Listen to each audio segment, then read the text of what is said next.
Hello, hello. Welcome to English Extras. My name is Jean.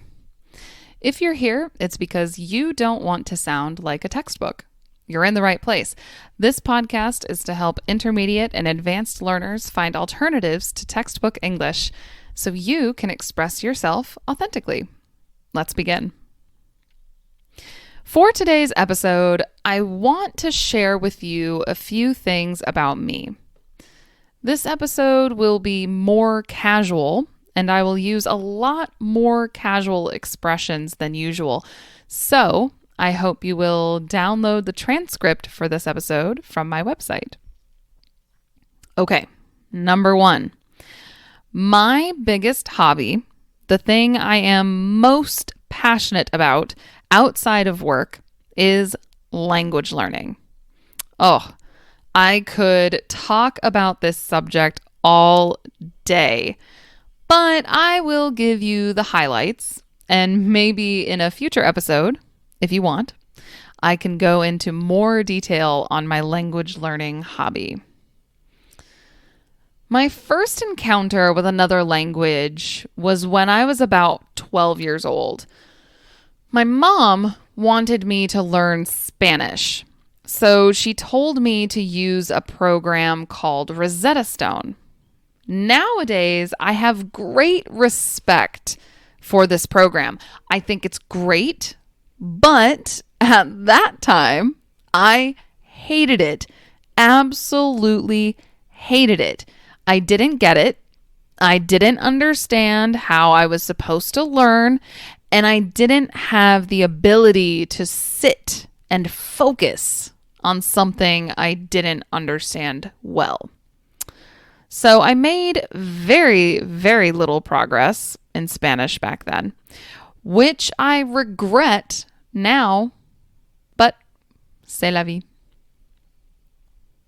Then, in high school, I was required to take a language, and I was terrified to take a language that I would be forced to speak. My high school offered Latin, and I knew that Latin wasn't spoken now, being a dead language, so I took Latin. Oof, that was difficult. Don't get me wrong, I'm glad I took it, because I met someone in that class who is still one of my best friends. But as for the language itself, hated it. And I was convinced that I was bad at learning languages because of my experience in that class.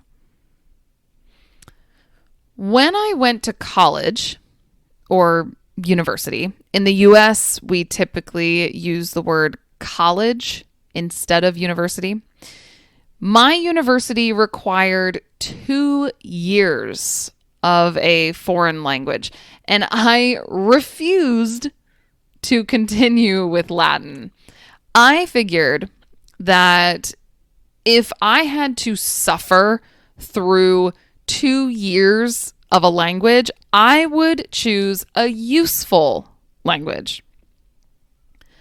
Despite the fact I thought I was bad at language learning, I chose Mandarin Chinese because I didn't want to take the typical languages like Spanish, French, or German. Ultimately, it was a good choice. I studied Mandarin Chinese for 2.5 years in the US. Then in the spring of 2016, I went to Taipei, Taiwan, where I studied for a semester just learning Chinese. Honestly, I could make a whole episode about my experience there. I'm extremely glad that I went. However, afterwards, I was exhausted. My brain was jelly. When I came home from Taiwan in June 2016, I never studied Chinese again. Then, in 2020, I caught the language bug. Bug, of course, often means an insect, but it can also mean sickness.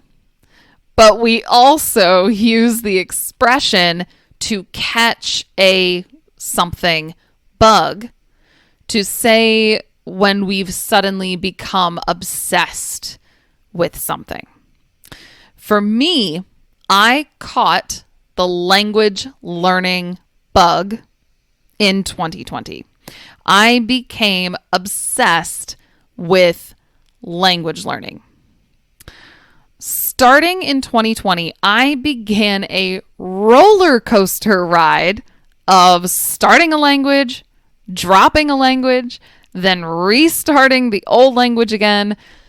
I studied Dutch, French, Spanish, German, Brazilian Portuguese, and Japanese. I spent more time in some of these languages than others, but I enjoyed every single one. Except German. For some reason, I struggled hard with German. Now, after a few months off, meaning I took a break for about 6 months, I am now once again learning French and absolutely loving it. I could say more, but I'll save it for another episode. The second thing about me is that I love to read. I started reading a lot when I was about 12 years old and just never stopped. In high school, my goal was to read 100 books a year, and I would usually get very, very close to that goal. In high school, I typically read about 95 books a year. In college, I couldn't maintain those numbers, and I only read about 30 books a year. I maintained that number for a long time until I discovered audiobooks. In May 2023, I realized that I could get audiobooks for free through my local library. It was an absolute game changer, meaning audiobooks completely changed my reading habit. Because of audiobooks, in the first 5 months of 2024, I was able to read 50 books. Some of those books I listened to as an audiobook, and some of those books I read. I like to read a lot of different genres. I read a lot of nonfiction, especially about linguistics, of course. But I read a lot of fiction too, especially fantasy. I love children's fantasy the best, I think, because children's fantasy books are filled with wonder and hope. I don't like scary, depressing stories. I like to laugh, and I want to read a happily ever after, meaning a good ending, not a sad ending. My goal for 2024 is to read 150 books. It's currently June 2024, and I've already read 56 books so far. Not bad, don't you think? The third thing about me is I have 1 dog and 1 cat. First, my cat. Technically, her name is Gigi. That's her government name. That's the name I give when I take her to the vet's office. But at home, we simply call her Cat. Why do we call her Cat, you might be wondering? Well, it's because she is just such a cat. She is the epitome of a cat. meaning she is the most typical cat ever. Right now, it's June 2024, and my cat is 16 years old. She is an old lady. She is ancient. She's also quite fat. It's the first thing people say when they meet her for the first time. Good Lord, that is a fat cat, they might say. And yes, she's a little bigger than the typical cat, but whatever. What people should really worry about is not her weight, but her attitude. My cat is an angry cat. I call her my angry girl. She's less angry now than she used to be, but even so, she will fight you in 2 seconds flat for no reason. My dog is the complete opposite. My dog is 4 years old. He's part Labrador Retriever and part Pit Bull. He's about 65 pounds or about 30 kilograms. He is the biggest scaredy cat ever. A scaredy cat, by the way, describes a person or animal that is very easily scared. I, for example, am also a scaredy cat. I don't like scary movies at all. My dog, his name is Pip, is the first dog that I have been responsible for. I always had a dog growing up, but I was never responsible for them. But with Pip, he's completely my responsibility, mine and my husband's. And it's especially unfortunate because Pip has a lot of medical problems. There is always something wrong with this dog. So he has had a big effect on our bank accounts. But he's also the sweetest dog ever. He is extremely gentle and absolutely loves to meet people. Honestly, Pip believes that every person he sees exists just to pet him. He could see someone across the street who doesn't even see him, and he starts wagging his tail, so excited, because he thinks that person will come pet him. Honestly, he's ridiculous.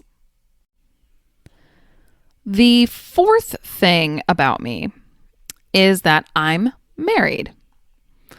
I suppose that this isn't very unique or anything, but I think it's a little unusual how my husband and I met because he has always lived in Florida, and at that time, I was living in Kentucky. Florida and Kentucky are 1,000 miles away from each other. So, how did we meet? Well, one of my best friends was visiting Florida, and she was hanging out with her friend who knew my husband.